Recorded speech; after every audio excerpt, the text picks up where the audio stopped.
Jet tempur KAAN jadi pengawal langit Indonesia? Lebih sangar dari Rafael?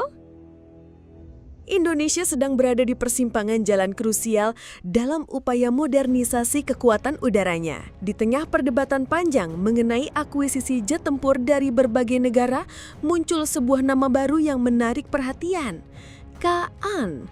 Jet tempur generasi kelima buatan Turki ini digadang-gadang sebagai pesaing serius, bahkan diklaim mampu mengungguli jet tempur Rafael yang baru saja dibeli Indonesia. Pertanyaannya, benarkah KAAN bisa menjadi pengawal langit Indonesia yang lebih sangar atau ini hanyalah mimpi belaka? Mengenal lebih dekat jet tempur KAAN. KAAN yang sebelumnya dikenal dengan nama TF6 adalah proyek ambisius Turki untuk mengembangkan jet tempur generasi kelima mereka sendiri. Jet ini dirancang untuk menjadi multiperan, mampu melakukan superioritas udara, serangan darat, dan misi pengintaian. Dengan teknologi siluman, sensor fusi, dan avionik canggih, KAAN bertujuan untuk bersaing langsung dengan jet tempur generasi kelima lain seperti F-35 Lightning II dan Su-57 Phalan. Pengembangan KAAN dipimpin oleh Turkish Aerospace Industries atau TAI dengan dukungan dari berbagai perusahaan pertahanan lokal dan internasional. Proyek ini tidak hanya sekedar membuat jet tempur, tetapi juga membangun ekosistem industri pertahanan Turki dari nol, menciptakan kemandirian teknologi yang sangat vital. Visi mereka adalah menciptakan jet tempur yang dapat beroperasi dengan aman di ruang udara yang sangat diperebutkan di masa depan. Keunggulan KAAN yang diklaim melebihi Rafael. Secara teoritis, sebagai jet tempur generasi kelima, KAAN memiliki beberapa keunggulan signifikan dibandingkan Rafael yang merupakan jet tempur generasi 4.5. Berikut adalah perbandingannya. Teknologi siluman atau stealth.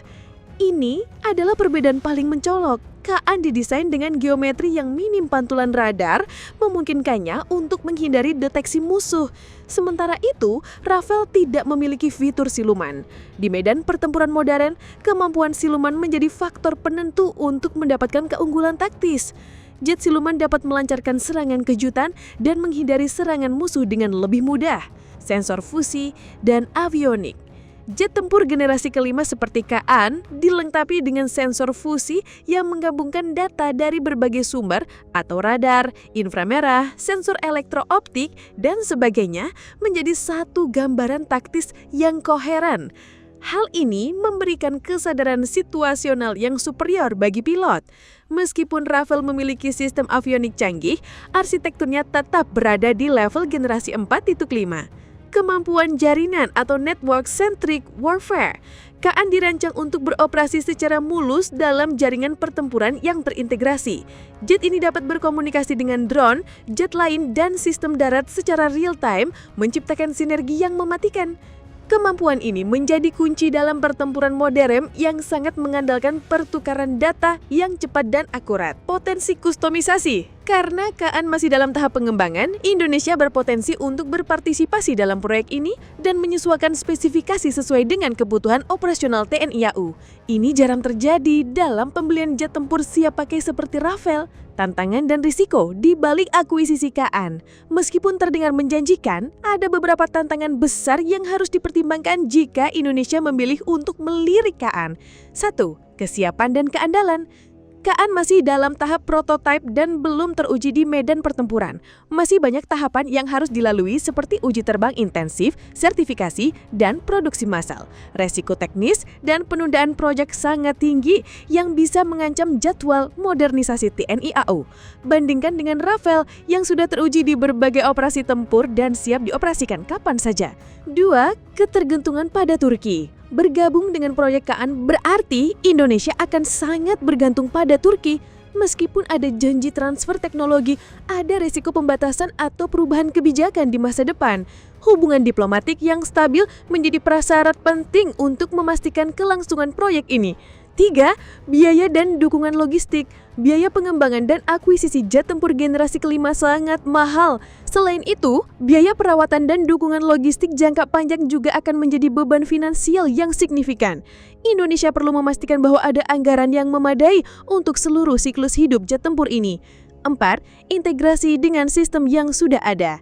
TNI AU saat ini mengoperasikan berbagai jenis jet tempur dari berbagai negara. Mengintegrasikan jet tempur baru seperti KAAN dengan sistem avionik dan logistik yang berbeda akan menjadi tantangan besar. Berbeda dengan Rafael yang memiliki ekosistem yang lebih mapan, KAAN masih memerlukan banyak pengembangan untuk berintegrasi dengan alutsista Indonesia yang sudah ada. Antara janji masa depan dan keputusan sekarang, keputusan memilih jet tempur adalah keputusan strategis jangka panjang yang tidak hanya didasarkan pada teknologi, tetapi juga pada biaya, risiko, dan kebutuhan operasional.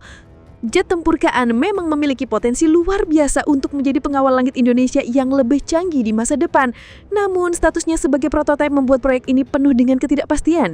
Di sisi lain, Rafael adalah solusi yang aman dan teruji, siap untuk meningkatkan kekuatan TNI AU secara signifikan dalam waktu dekat.